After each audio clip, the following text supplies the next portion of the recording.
Seakan sudah menjadi tradisi sejak lama, jika mendekati musim pemilihan kepala desa sampai presiden, tempat-tempat yang dianggap keramat dari tokoh besar Nusantara selalu ramai dikunjungi para kandidat untuk berharap keberkahan.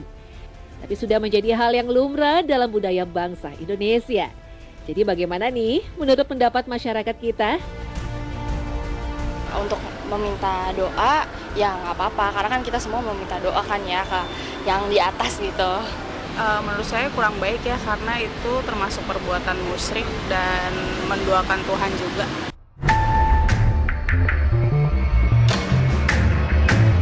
Makam para wali atau tokoh besar kenegaraan sudah sejak lama menjadi tempat yang dianggap memiliki daya ampuh untuk bisa mengabulkan doa dan harapan kepada Tuhan, termasuk dalam urusan jabatan. Uniknya, pengunjung yang datang juga tergantung pada kelas sosialnya. Jika tempat-tempat ziarah populer kerap didatangi pejabat dan orang-orang kaya. Sementara dari golongan menengah ke bawah punya pilihannya sendiri. Salah satunya ada di wilayah Gunung Taman, berlokasi di Kampung Cijambe, Desa Banyuasih, Rumpin, Bogor. 1,5 jam perjalanan saja dari Jakarta. Apakah sebenarnya yang diharapkan para peziarah di Gunung Taman?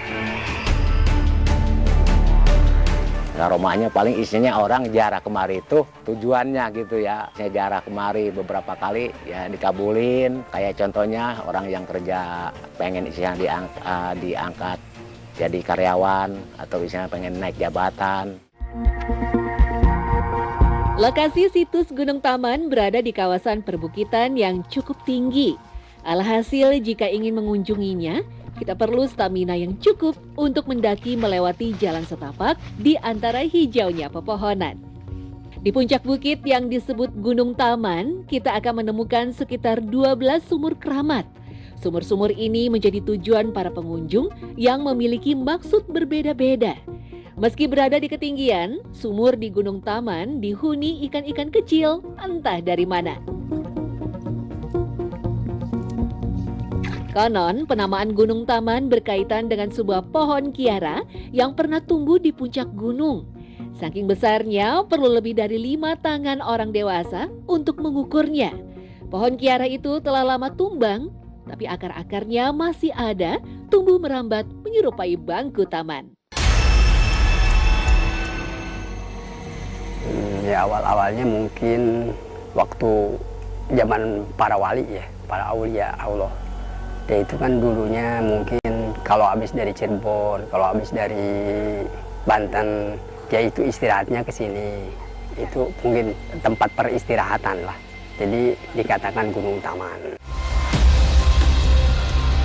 Selain keberadaan sumur berisi air yang cukup banyak, di puncak Gunung Taman juga terdapat makam atau petilasan dari seorang tokoh ulama sakti, yaitu Syekh Maulana Mansur Cikadun. Tak jelas dari mana bukti-bukti yang menyatakan jika tokoh dari Banten tersebut pernah singgah di Gunung Taman. Namun yang pasti, sudah sejak lama para peziarah menjadikannya tempat rujukan untuk berwisata religi, berharap keberkahan. Menurut kepercayaan masyarakat setempat, bukti keberadaan ulama sakti tersebut berupa tongkat yang sengaja ditinggalkan.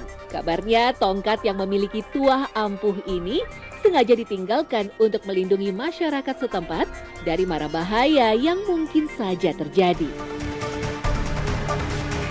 Dulu orang tua dulu katanya mimpi ya, tapi mimpi dalam mimpi nih. Bapak Haji Sadeli dulu katanya ini kampung kebakaran. Tapi setelah itu yang lain nggak bisa madamkan api. Tapi dalam mimpi pakai tongkat katanya, dikeplik itu udah madam semua katanya.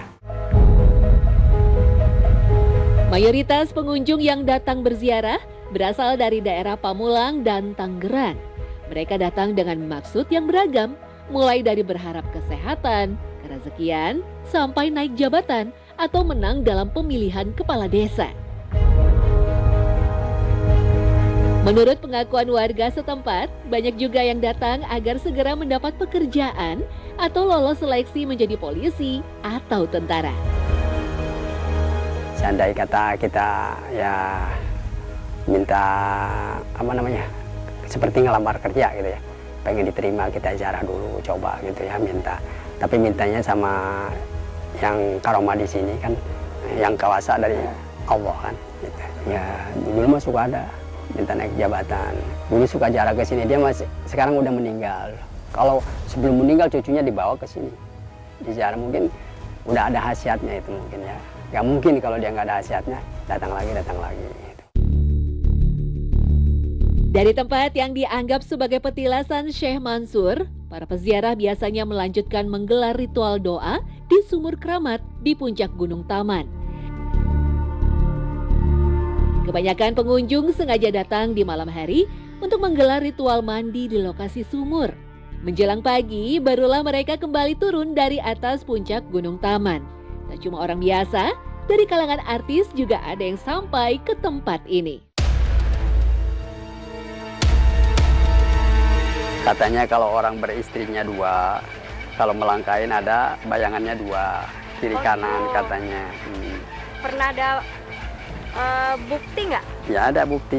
Udah terbukti gitu? Yang istrinya 2 emang 2 kiri kanan bayangannya. Oh, maksudnya bayangannya emang benar-benar 2 gitu ya? Ada 2 kiri kanan. Oh, Bapak boleh coba nggak? Kalau saya 1. kan istrinya 1. Berarti Satu. dilihatnya dari ini ya? Bayangannya Dari bayangan, dari air. Tak jauh dari puncak Gunung Taman masih terdapat beberapa sumur. Salah satunya sumur yang dianggap memiliki tuah kekebalan. Cocok bagi mereka yang suka mendalami ilmu kanuragan atau mereka yang menderita sakit karena gangguan goib.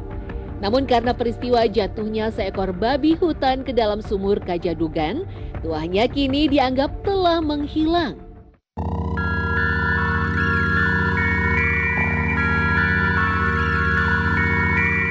Setiap pengunjung yang berniat naik ke puncak Gunung Taman diingatkan warga untuk menjaga sikap dan tidak berulah sembarangan. Maklum saja, kerap terjadi peristiwa aneh yang membuat warga panik. Misalnya saja fenomena kerasukan pada pengunjung yang berlaku sombong. Ya kalau pantangan gunung ini sih, pokoknya dari segi ngomong aja jangan sampai kita sompral dah. Kita harus tahu adab. Itu nggak kayak seperti kita mau namu ke rumah saudara, ke rumah tetangga gitu. Kalau peribahasa gitu ya, kita uluk salam dari gimana gitu. Terus yang mau mencuri dulu zaman dahulu, saya masih kecil, mau mencuri menggegarong nggak bisa dia, malah tidur di sini. Tak bisa dipungkiri, kebiasaan mengunjungi tempat atau situs yang dianggap keramat sudah menjadi bagian dari keseharian masyarakat Indonesia. Agar tidak tersesat atau salah jalan, ada baiknya dimulai dengan niat yang baik. Jangan pernah meminta sesuatu selain kepada Tuhan. Terus bagaimana ya menurut agama Islam tentang ziarah di musim politik seperti ini? Bisa sampai pada syirik kalau dia mintanya kepada si ulama itu, kepada orang yang ada di dalam kuburan. Wahai Syekh A, Syekh B, Syekh C gitu ya. Tolong dong berikan saya jabatan, menangkan saya di pilkada dan menangkan saya di apa, mintanya langsung kepada dia nggak bisa. Ya kalau mau kita berziarah ke makam katakanlah orang tua kita misalnya atau orang-orang soleh atau para ulama kita doakan mereka ya kan, dan kita minta kepada Allah agar diberikan kebaikan di dalam kuburnya gitu kan. Nah itu kan semua adalah amal ibadah yang punya nilai pahala. Nah dengan nilai pahala yang kita punya itulah kemudian kita bermohon pada Allah agar hajat kita dikabulkan.